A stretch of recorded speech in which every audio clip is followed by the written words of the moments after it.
आंखें खोलती हैं और तलवार उठा लेती है। शू गड़बड़ समझकर अग्नि दौड़ पड़ता है, लेकिन सम्राज्ञी की गति बहुत तेज थी। अग्नि एक तीर में ही मर गया, लेकिन अग्नि की किस्मत अजीब थी। मरने के अगले ही पल वह फिर से जीवित हो गया। असल में वह एक रहस्यमयी सिस्टम लेकर आया था जो उसे 9 बार पुनर्जन्म दे सकता था। वाह, अब मुझे कौन रोक सकता है। यही सोचकर अग्नि ने फिर सम्राज्ञी को ढूंढना चाहा, लेकिन उसे नहीं पता था सम्राज्ञी के पास 1000 साल की साधना थी। वह जैसे ही पास जाता वह हर जन्म में उसे एक ही तीर से मार देती। इस तरह अग्नि 8 बार मर चुका था। अग्नि चिल्लाया, सिस्टम क्या हो रहा है? वह मुझे 8 बार कैसे मार सकती है? सिस्टम बोला, आप बहुत कमजोर हो, उसके सामने आप चींटी जैसे हो। सीख मिल गई। अग्नि ने तुरंत साधना शुरू की। सोचा, इस बार धरती स्तर तक पहुंच गया हूं, अब उसे चुनौती दे सकता हूं। लेकिन इस बार भी सम्राज्ञी ने 1 मिनट में ही उसे खत्म कर दिया, क्योंकि उसकी साधना की गति अग्नि से कई गुना अधिक थी। मरते मरते अग्नि ने एक पागल फैसला कर लिया, चाहे जान चली जाए उसके मन को विचलित कर दूंगा। और सच में उसकी हरकतों से सम्राज्ञी का मन डगमगा गया। उसकी साधना टूट गई और वह भी नष्ट हो गई। सम्राज्ञी गुस्से में चिल्लाई, इस घटिया आदमी ने मेरा मन तोड़ दिया। अब मैं फिर से शुरुआत करूंगी और अमर बनूंगी। वह गायब हो गई और 10,000 साल बाद फिर लौटी। उधर 10,000 साल बाद अग्नि भी 9वें पुनर्जन्म में जाग उठा। उसने तुरंत सिस्टम से पूछा, बताओ वो सम्राज्ञी जिंदा है कि नहीं? सिस्टम बोला, एक सम्राज्ञी है, लेकिन वह नहीं जिसने तुम्हें मार डाला था। अग्नि खुश हो गया, मतलब अब कोई खतरा नहीं। वह गांव के एक बड़े पेड़ से तेज साधना करके 9वें स्तर तक पहुंच गया। पेड़ की इच्छा थी कि वह कुछ शिकार लाकर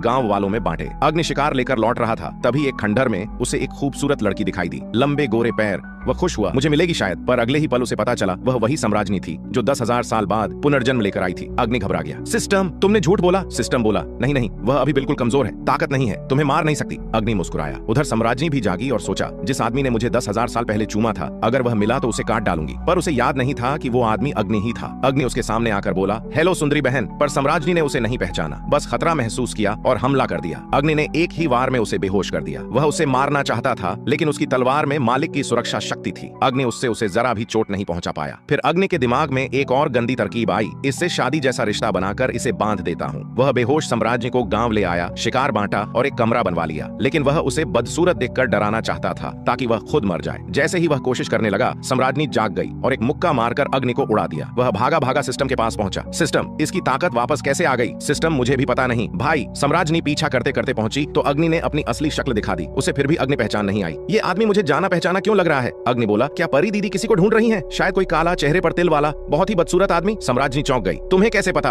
अग्नि ने इशारा उधर कर दिया जहां कोई था ही नहीं। वह वहां भागी और अग्नि बच गया। पर वह जानता था कि बार बार ऐसा नहीं चलेगा। सिस्टम ने उसे सलाह दी, चूंकि तुम उसे मार नहीं सकते तो उसे अपने प्यार में फंसाओ। अग्नि बोला, ये तो मेरा मैदान है। उसने 2 चिड़िया के अंडे एक बच्ची को दिए ताकि वह सम्राज्ञी को दे आए। सम्राज्ञी अंडे देख